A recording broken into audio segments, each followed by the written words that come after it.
Assalamu alaikum student mathematics 4024. Welcome to Maths Guru. Student, this is a question on prime factors और index notation में LCM HCF जो आप find out करते हो ना उससे रिलेटेड ये क्वेश्चन है। अगेन ये क्वेश्चन पास पेपर का है, रेफरेंस अक्टूबर नवंबर 2020, पेपर वन वेरिएंट वन। ये थोड़ा सा ना बच्चों को कंफ्यूज करता है एलसीएम एचसीएफ, ये वाला जो मेथड होता है ना जिसमें इंडेक्स नोटेशन में चीज़ें दी होती हैं और फिर वो आपको एलसीएम देता है, फिर वो आपसे जो है वो मतलब ग्रेटेस्ट इंटीजर स्मॉलेस्ट इंटीजर इस तरह के जो क्वेश्चंस होते हैं ना, तो ये काफ़ी कंफ्यूजिंग होते हैं, बच्चे इसमें काफ़ी स्ट्रगल करते हैं। तो मैंने सोचा कि इसी तरह के क्वेश्चन तुम लोग के साथ शेयर करूं।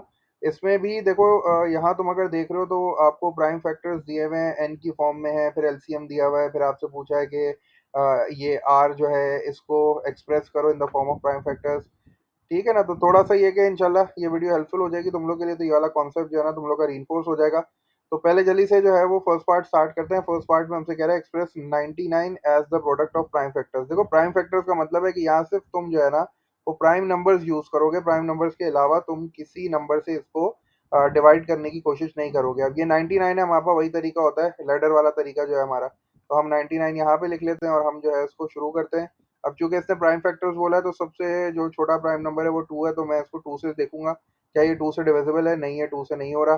तो उसके बाद मैं जाऊंगा थ्री पे, तो ये थ्री से जो है वो स्टार्ट करूंगा। Three times three is nine, और three times three is nine, फिर दोबारा जो है मैं इसको थ्री से ही करूंगा। तो ये मेरे पास हो जाएगा थ्री वन ज़ा थ्री, थ्री वन ज़ा थ्री, और फिर ये आ जाएगा 11। तो 11 जो है वो तो सिर्फ 11 से ही होगा। तो इसका मतलब है कि मेरे पास जो प्राइम फैक्टर्स आ गए वो आ गए थ्री मल्टीप्लाई बाय 11। तो तुम इसको जो है वो इस तरह भी लिख सकते हो, ये भी बिल्कुल एक्सेप्टेबल है, थ्री मल्टीप्लाई बाय 11। या फिर तुम थ्री स्क्वायर कर दो, वो भी बिल्कुल एक्सेप्टेबल है। तो हम यही काम कर रहे हैं, यहाँ हम थ्री स्क्वायर लिख देते हैं। सही है ना, तो थ्री स्क्वायर मल्टीप्लाई बाय 11 हो गया। सही है, थ्री थ्री ज़ा नाइन हो गया और नाइन इलेवन ज़ा 99 हो गया। तो ये हमें एक मार्क मिल जाएगा। इसका सेकंड पार्ट पे चलते हैं। सेकंड पार्ट में कह रहा है express as the product of prime factors P और क्यू। हमारे पास जो है वो इस तरह प्राइम फैक्टर्स की फॉर्म में जो है ना वो एक्सप्रेस किए हुए हैं। आपसे कह रहा है where N is a positive integer.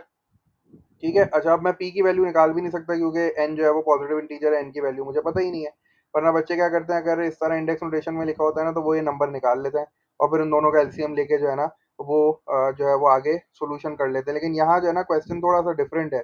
इधर एन की फॉर्म में दिया हुए हैं सारी चीजें, तो मैं जो है ना वो एग्जैक्टली ये नंबर भी फाइंड नहीं कर सकता कि ये पी नंबर है क्या। अच्छा, आगे कह रहा है the lowest common multiple LCM of P and Q is two to the power n multiply by ये three to the power n multiply by are.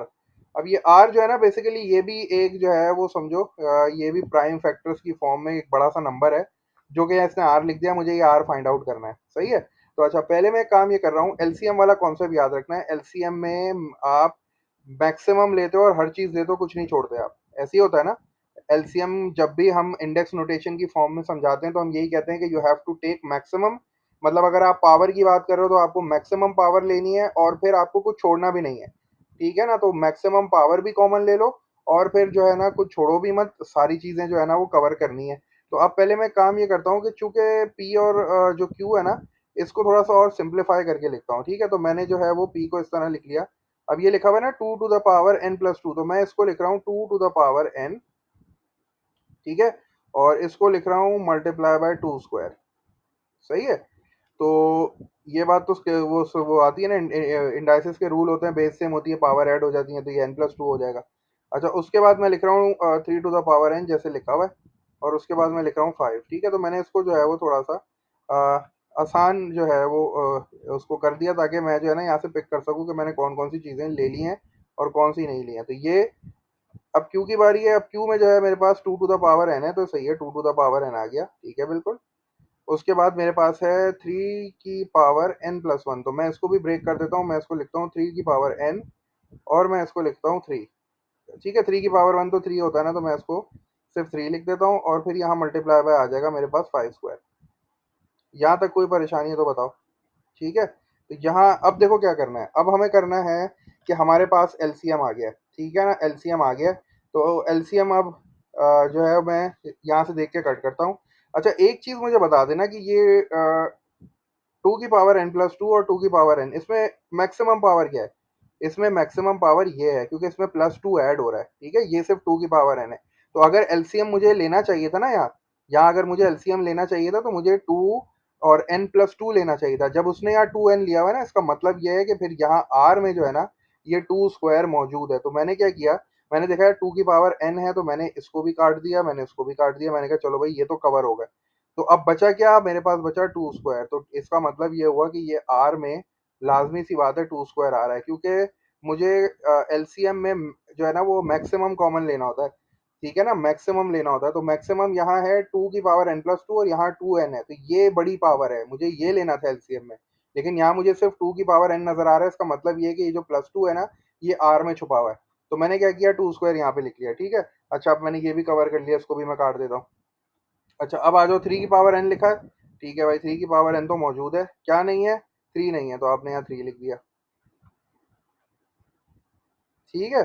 अच्छा, अब उसके बाद क्या है भाई, उसके बाद यहाँ जो है वो मेरे पास r लिखा हुआ है। अच्छा, अब बचा क्या, अब 5 और 5 स्क्वायर है, तो इसमें ये 3 को काट दो। तो अब तुम 5 और 5 स्क्वायर में से क्या, जब एलसीएम लेते हैं तो क्या होता है, मैक्सिमम लेते हैं ना। तो इसका मतलब है कि हमें 5 स्क्वायर लेना पड़ेगा। तो अब ये 5 स्क्वायर जो है ना, ये मेरे पास यहाँ पे आ जाएगा।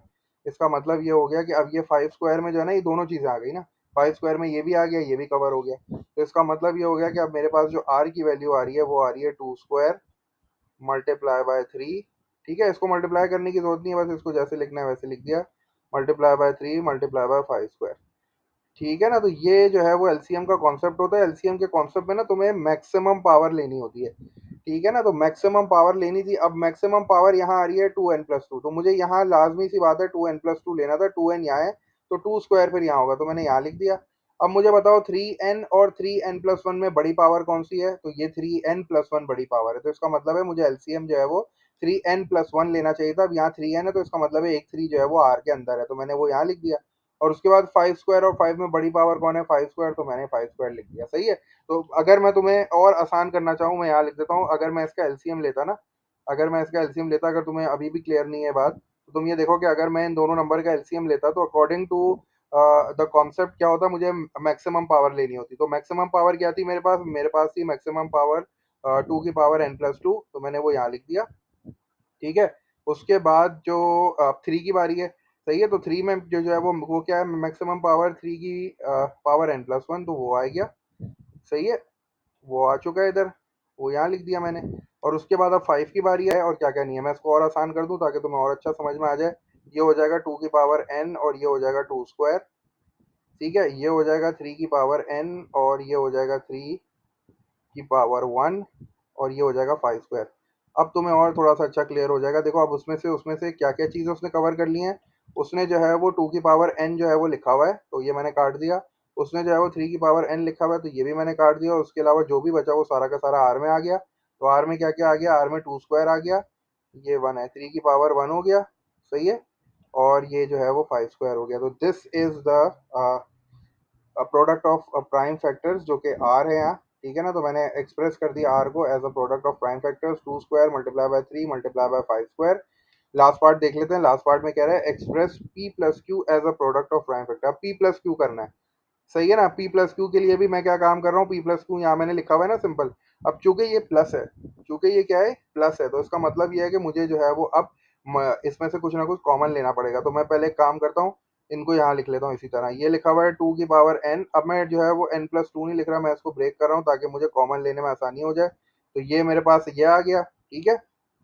अच्छा, बीच में जो है वो मल्टीप्लिकेशन का साइन है, तो आप भी मल्टीप्लिकेशन का साइन रखो। उसके बाद है 3, जो है मेरे पास n है, तो 3n आ गया। उसके बाद 5 आ गया। ये सारी चीज़ें तो मैंने ऐसी लिख दी। सही है ना। अब बीच में किसका साइन है, प्लस का साइन है, क्योंकि ये तो p की वैल्यू लिखी है मैंने अभी। q की वैल्यू क्या है मेरे पास, q की वैल्यू है 2 की पावर n, ये आ गया। उसके बाद मल्टीप्लाई का साइन आ गया। उसके बाद आ गया 3 पे पावर n आ गई। उसके बाद जो है वो 3 पे पावर 1 आ गई, और फिर 5 स्क्वायर आ गया। अब जल्दी से मुझे बता दो क्या क्या कॉमन लेना है, जल्दी से। जो कॉमन आ रहा है वो कॉमन आएगा, और जो बाकी बच जाएगा वो हम ब्रैकेट में लिख देंगे। तो अब चूंकि ये दोनों ऐड हो रहे हैं, तो ऐड में कॉमन तो लेना पड़ेगा। अब कॉमन मेरे पास क्या आ जाएगा, मेरे पास कॉमन आ रहा है 2 की पावर n। सही है। 2 की पावर n आ रही है, तो ये भी मैंने काट दिया, यहाँ से मैंने यहाँ भी काट दिया। ठीक है, ये कॉमन आ गया। उसके बाद 2 स्क्वायर नहीं है, 3 की पावर n है, तो ये हो गया 3 की पावर n। सही है भाई। उसके बाद देखो और क्या कॉमन आ रहा है, उसको भी काट देते हैं जल्दी से, ये भी कट हो गया। और ये भी यहाँ से कट हो गया। उसके बाद है 5 है, 5 स्क्वायर है, इसका मतलब है यहाँ आ रहा है 5। सही है। तो अब ये 5 जो है, जब मैंने ये तीनों चीज़ें कॉमन ले ली तो अब देखता हूँ मेरे पास क्या क्या बच रहा है। यहाँ 2 स्क्वायर बच रहा है मेरे पास, तो ये 2 स्क्वायर हो गया। सही है। उसके बाद जो है वो पॉजिटिव का साइन आ गया बीच में। 5 तो मैं कॉमन ले चुका हूँ ना, ये 5 तो कॉमन में आ गया। और यहाँ से भी मैं एक 5 जो है वो कॉमन ले चुका हूँ, तो एक 5 जो है वो मेरे पास बच गया। सही है। 3 तो मैं कॉमन ले चुका हूँ। अच्छा, 3 भी बचा हुआ है मेरे पास। तो ये 3 आ गया, और फिर ये मल्टीप्लाई का साइन आ गया, और ये 5 आ गया। सही है। इसको अब ये बस अब सिंप्लीफाई करना है जल्दी से। 2 ये स्क्वायर कितना हो जाएगा, 4 हो जाएगा, प्लस 15 तो ये पूरा 19 बन गया। तो मेरा जो रिक्वायर्ड आंसर आ गया वो क्या आ गया, 2 की पावर n मल्टीप्लाई बाय 3 की पावर n। फिर मेरे पास आ गया 5, और फिर जो है इस पूरे ब्रैकेट को जब मैं सॉल्व कर लूंगा तो 2 का स्क्वायर आ गया 4, और फिर 5 3 का 15 हो गया, 15 और 4 मेरे पास आ गया 19। तो this is P plus Q as a product of prime factors. Plus में आपको पता है कॉमन लेना पड़ता है, तो मैंने कॉमन ले लिया, दोनों को ब्रेक डाउन करके लिखा ताकि सिंप्लीफाइड हो जाए, कॉमन ले सकूं मैं। और फिर मैंने कॉमन लिया तो यहाँ सिर्फ 2 स्क्वायर बच रहा था, 5 जो है वो हट गया था, 5 तो कॉमन ले लिया, और यहाँ जो है वो 3 भी बच रहा था, और फिर एक 5 बच रहा था। तो 3 5 15, 2 का स्क्वायर 4, 4 प्लस 15 19 हो गया, ये 19 हो गया, ये एज इट इज आ गया।